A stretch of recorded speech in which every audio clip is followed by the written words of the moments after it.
Fala nação, tudo beleza? Antes de começar o vídeo, queria só pedir a vocês que curtem o nosso conteúdo, que façam algo bem importante que vai nos ajudar muito, que seria se inscrever em nosso canal, ativar o sino para não perder nenhuma novidade, deixarem um like para o YouTube entender que vocês curtiram o vídeo e querem continuar recebendo conteúdo como esse, e por fim, que vocês comentem também o que vocês acharam. Isso vai contribuir bastante para o crescimento do nosso canal e para a gente continuar trazendo conteúdo de qualidade para vocês. Feito isso, vamos pro vídeo. Pois é, e falando nesse retrospecto recente de Flamengo e Palmeiras, a gente mostra então para vocês aí o que é que acontece quando o Palmeiras joga com o Flamengo. Vitórias do Flamengo, isso nos últimos 10 jogos. Vitórias do Flamengo, 5, 4 empates e apenas uma vitória do Palmeiras. E essa vitória foi em 2017. Então são 4 jogos, 3 derrotas e um empate na Supercopa, que inclusive foi um super jogo. Se imaginava que poderia ser realmente uma grande partida entre Palmeiras e Flamengo. E a gente não viu isso nesse jogo pelo Campeonato Brasileiro. O Palmeiras perdeu força? A impressão que se tem nesse momento é que sim. Mas eu não sei se eu concordo que não foi um bom jogo. Não foi um jogo, digamos, tão vistoso, Marcela, quanto a decisão da Supercopa, lá no início da temporada. Mas em relação ao que se podia imaginar sobre a força do Flamengo, jogando no Allianz Parque, ao final desse período FIFA, com tantos problemas para serem administrados, com essa questão em relação a... O Flamengo tem o melhor time do Brasil, pensando nos jogadores titulares sempre disponíveis, mas continua tendo esse time melhor do que os outros quando existem tantos desfalques assim. E, infelizmente, a gente não vai conseguir falar no Flamengo sem falar nos desfalques por causa das convocações e tudo mais. Há também lesões acontecidas em treinamento, né? Tiraram alguns jogadores dessa partida. Mas... o jogo foi muito bom no aspecto do Flamengo, sim, que estava inferiorizado em relação ao que é o seu ideal e conseguiu virar uma partida contra o Palmeiras, administrando problemas sérios de jogo desde o primeiro tempo. Então, em termos competitivos, o Palmeiras não esteve à altura do encontro, mas o Flamengo até ultrapassou essa altura, digamos assim. Então a gente precisa olhar pelos dois lados. E só mais uma coisa. Tem Libertadores envolvendo essas duas equipes, também o Atlético Mineiro, numa semifinal, no caso do Atlético, com o Palmeiras, e não há motivo para que Palmeiras, Atlético e Flamengo deixem de pensar na conquista dos dois campeonatos. Porque agora já estamos nas semifinais da Libertadores, e uma disputa de título do Brasileiro envolvendo essas equipes rodada a rodada. É óbvio, um deles, Atlético ou Palmeiras, estará de fora quando as semifinais terminarem. Aquele que restar precisa continuar pensando em ganhar a Libertadores e o Campeonato Brasileiro. Isso está ao alcance, é uma temporada de feitos. Isso aconteceu em 2019 com o Flamengo, esses 2 títulos. Aconteceu em 2020 com o Palmeiras, não exatamente esses 2, mas até 3 títulos. Então, está na hora de seguir pensando nessas conquistas. E está, sim, ao alcance dos 3. A final da Libertadores pode ser muito bem Palmeiras e Flamengo. Palmeiras e Atlético Mineiro são 2 jogos, tudo pode acontecer.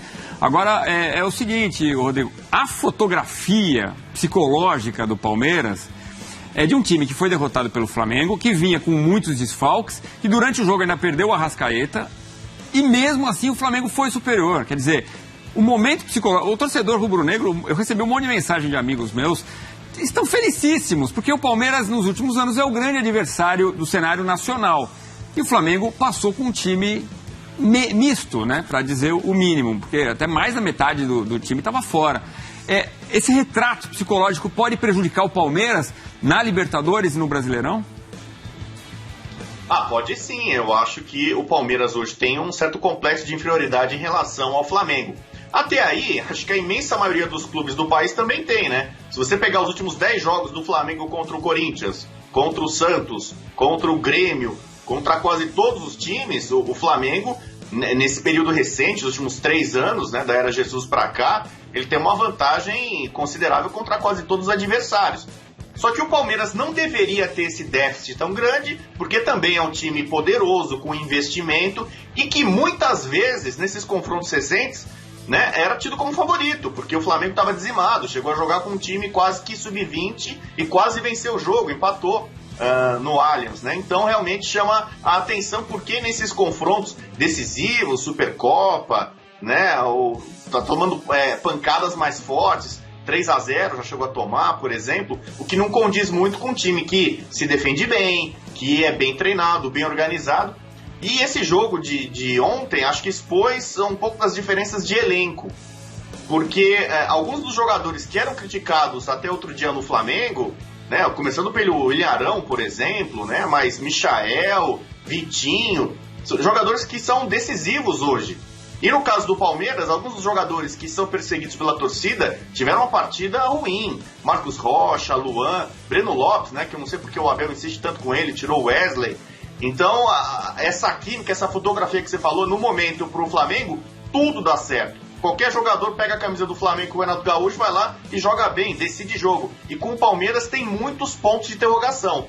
Eu acho hoje o Atlético Mineiro o favorito no duelo da semifinal da Libertadores contra o Palmeiras, também por conta dessa fotografia.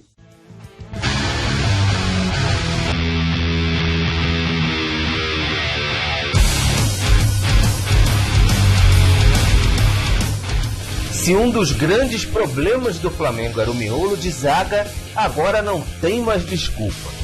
O nome apontado como solução chegou ao Ninho do Urubu nesta segunda-feira. Sorriso aberto e vasta cabeleira. O currículo extenso de Davi Luiz dispensa apresentações para os torcedores.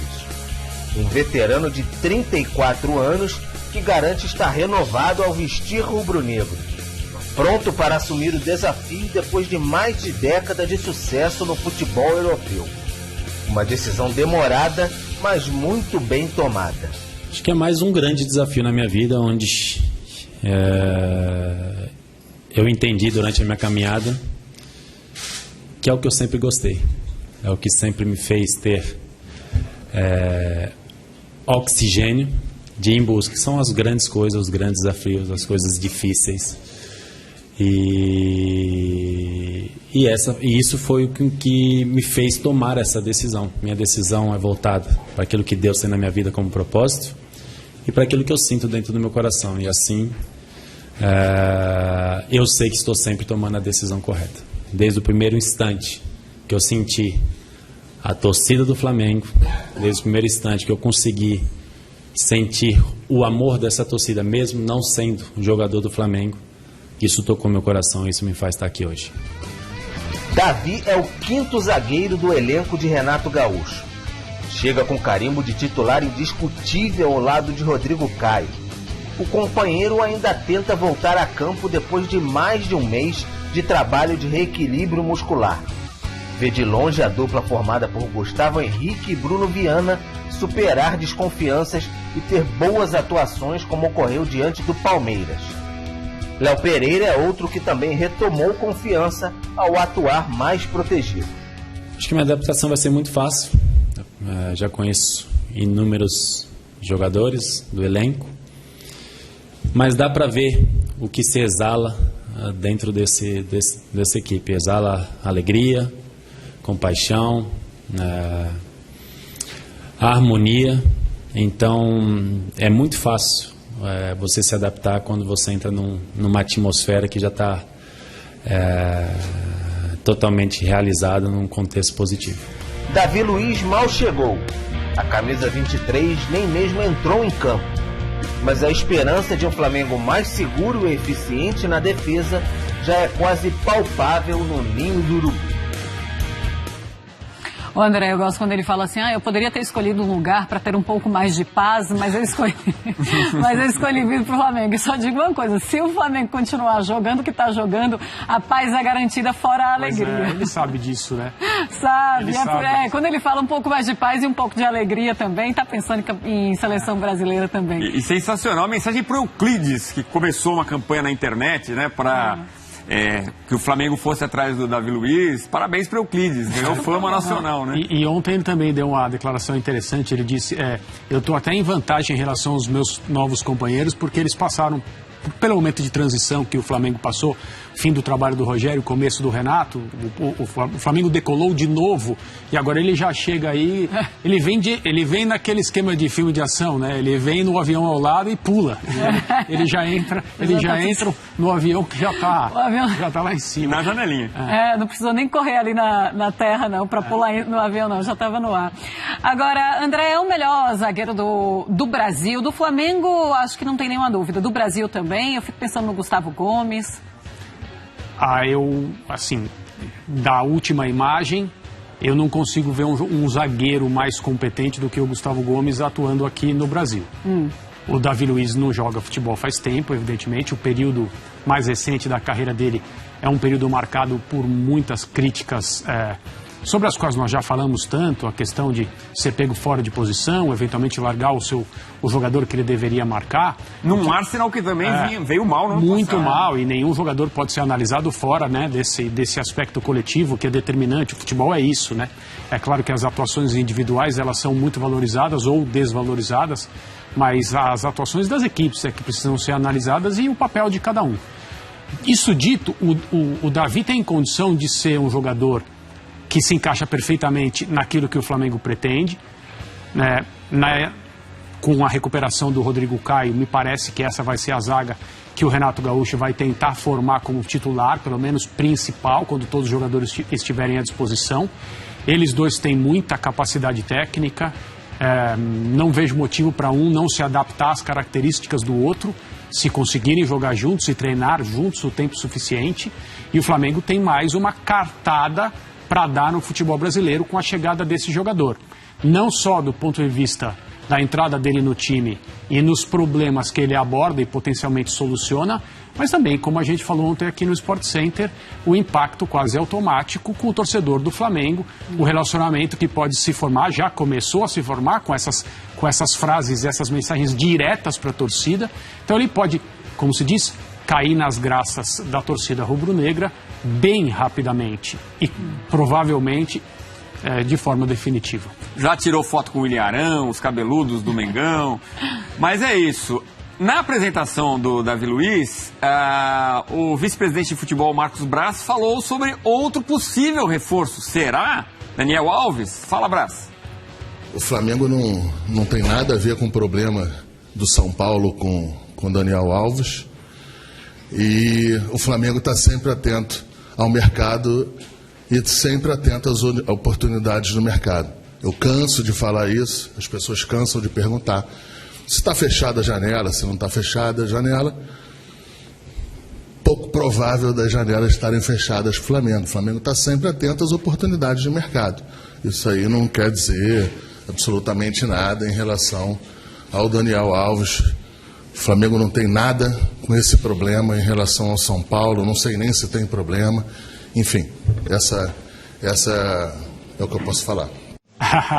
Na sexta-feira, nosso companheiro aqui, André Kifuri, falou o seguinte: eu fosse do Flamengo, não é informação, eu traria o Daniel Alves. Foi o dia que ele rescindiu não, que foi anunciado pelo São Paulo que o jogador não defenderia mais a camisa tricolor. Rodrigo Bueno, eu pergunto a você, tem cheiro de possibilidade? Porque o Marcos Braz falou uma coisa muito semelhante sobre o Davi Luiz, né? Se você pensar no Brasil, tem dois clubes que poderiam pagar o salário que o Daniel Alves ganharia no São Paulo. Eu ganharia porque não ganhou, né? Não recebeu em dia. Flamengo e Palmeiras, que se enfrentaram nesse fim de semana, digamos assim, há uma certa crítica sobre laterais direitos, né? Tem flamenguista que ainda pega no pé do Isla, tem muito palmeirense que pega no pé do Marcos Rocha. Então Flamengo e Palmeiras poderiam, no Brasil, já que na Europa, na elite da Europa, o Daniel Alves não tem muito como voltar, até pela questão da janela. Lá funciona muito, né? A janela de transferência está fechada em muito lugar. Então ele poderia, para seguir a carreira, ir para uma liga periférica, algum mercado alternativo, né? Ou tentar a sorte. Ele pode jogar ainda em outro clube brasileiro. Ele não completou 6 jogos no Campeonato Brasileiro pelo São Paulo. Só que precisa ver se o Daniel vai querer ganhar a mesma coisa que ele ganha no São Paulo, né? E ele tem alguma relação, né? Ele sempre disse que era São Paulino, se bem que hoje falar isso, né? Digamos assim, não significa nada. Mas ele já disse que o pai era palmeirense e que também, como quase todo mundo, teria o gosto, o desejo de jogar no Flamengo. O Davi Luiz é corintiano, por exemplo, que tá tudo feliz sendo apresentado no Flamengo. Então eu acho que seria um bom caminho pro Daniel Alves, né? Jogar hoje no Flamengo seria espetacular para ele. Agora, para o Flamengo, sinceramente, eu não sei se seria a melhor coisa para este alegre vestiário, como disse o Davi Luiz. Alegre vestiário. Essa entrevista é aquela entrevista que todo mundo acaba do braço. Ih, rapaz, olha só.